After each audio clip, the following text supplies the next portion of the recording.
Living history, World War II stories as told by those who were there.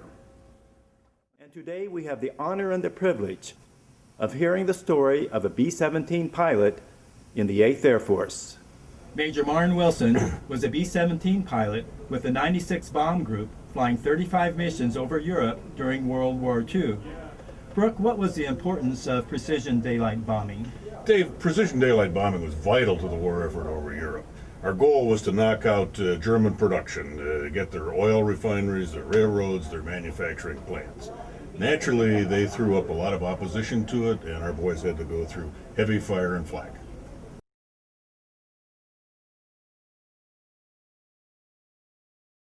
The war in Europe was beginning to get started, and we knew that eventually we were going to be in it. I signed up in the cadet program, and being in Sacramento, we were sworn in there at McClellan Field, and we were in the theater, and somebody came in and said the Japanese attacked Pearl Harbor. We thought he was crazy, but threw him out. But as we came out, I think by that time the newspaper extras were on the street, and everybody was talking about it. And then we had advanced training. I graduated from flying school. That would have been 1942. At one point, the Air Force was trying to build up the 8th Air Force. They were looking for pilots with some experience out in the field and sent us to B-17s. At that point, we weren't too happy. We still thought we were fighter pilots. But the B-17 was a big surprise. We didn't like the idea of flying a big old B-17, but it was a beautiful airplane. We were all amazed at how well it did fly, and I think we fell in love with the B-17. But the first missions, they always sent us out with a seasoned crew. So the first mission I flew was a target in France, a fairly short run. But in those days, the Usaaf was pretty powerful. We were taking a lot of losses, and I'm sitting in a co-pilot seat. I'm doing my job as a co-pilot, but I'd never been shot at before. And I'm sitting there, and of course this crew had been on I don't know how many missions, but they were a pretty seasoned crew. So we're going into the target, and the ME-109s were after us, and they were good. That was when the Abbeville boys, that yellow noses. Mm-hmm. And the crews they're calling out fighters, and the guys are shooting, and I'm sitting there. I don't have a gun to shoot. My job is to call out fighters. Well, I'm doing it, but I don't know much more than that. We didn't get hit. We came back. Now I'm a seasoned combat pilot.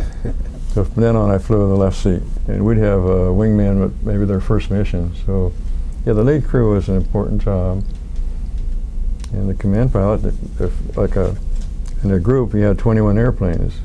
Well, as I got to be a wing leader, there's 63 airplanes. So, I was 22 years old. I'm leading 63 airplanes. I don't know how they got by with that, but it worked. We'd take off first. English weather was always bad.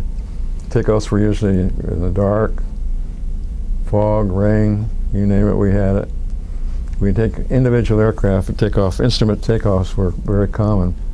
I think almost 8 out of 10 mission takeoffs were dark, bad weather. Individual aircraft take off, climb up through the overcast. The lead crew would be the first ones to break out and get on top. We'd home back. We had a pattern for this assembly. And we're putting up 1,000 airplanes a day. That sky got awful crowded. So we all had headings to go out. So here's all these aircraft flying. On a clear day, a couple times we do the same pattern, and it's scary. You look around and see all those airplanes, but in the clouds it didn't matter. You couldn't see it. We get on top, home back to base. Use radio compass. We'd home back on a buncher beacon. Lead ship be up there first. We'd circle, and we'd fire identification flares, a very pistol. Different color flares would identify the units. As the aircraft popped out of the overcast, they'd look for their identification and time. Well, of course, the big one was Berlin. Well, we went to Regensburg, Schweinfurt, Posen, Poland, which was a long haul for us. The German fighters, we'd see them we'd see this gaggle of fighters. Maybe they're climbing and they're trying to get ahead of us, because going into the target usually was into the sun. And we knew that meant they're getting up above us and ahead of us. They're going to come back head on. Talking about a tight formation, I swear those fellows, and they were no dummies. They were very fine pilots too. But when they were flying up there, they're looking us over. We're in a string. The 8th Air Force, good force, we put up a string of 70 miles. So they're going along there and they're picking up the weakest formation. I'll swear this is true, because that's what they did. If I'd start hollering my guys, tighten it up, tighten it up, tighten it up. And sometimes they'd go by us, they'd go for the outfit behind us, or maybe they hit one ahead of us. If they went after the group ahead of us, it was a good show for us. And, by the time we got there, there'd be parachutes all over the sky. We were a new crew. It was our 3rd mission. New crews got the oldest airplanes and got the worst position in the formation. They were transitioning from the F models to the Gs. Naturally, we got an F model. Old airplane, didn't have a chin turret, didn't have a few other things that the G model had, our position in the formation was the diamond in the top squadron of the top group. So here's a wing formation, 63 airplanes. The way we stacked, we were sitting up here by ourselves. So when the Focke-Wulf 190s, we knew they were going to come. They come in at 11 o'clock high, and naturally the leader picks me because I'm sitting up there on top. But anyway, this leader, he was an excellent pilot. He picked me. And when I looked up there, he had me called perfect deflection shot. You all know what that is. The deflection shot we fly into. When I looked up there, I knew that we were going to be shot down. His bullets were going to go right through us. The only way to spoil a deflection shot was to pull into him, spoil that deflection shot, which I did at that point. I figured we were dead men. But I did haul the 017 up, and he was firing, and I looked, when I pulled up, I was nose to nose. I was looking down the barrel of his guns, and they were all yellow flashes. The guy didn't want to die. He saw what I did. He popped his stick and slid under us. We never saw him again.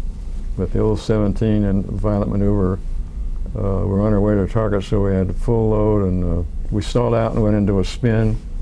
We recovered from the spin, got going, got our flying speed back, and rejoined the formation and finished the mission.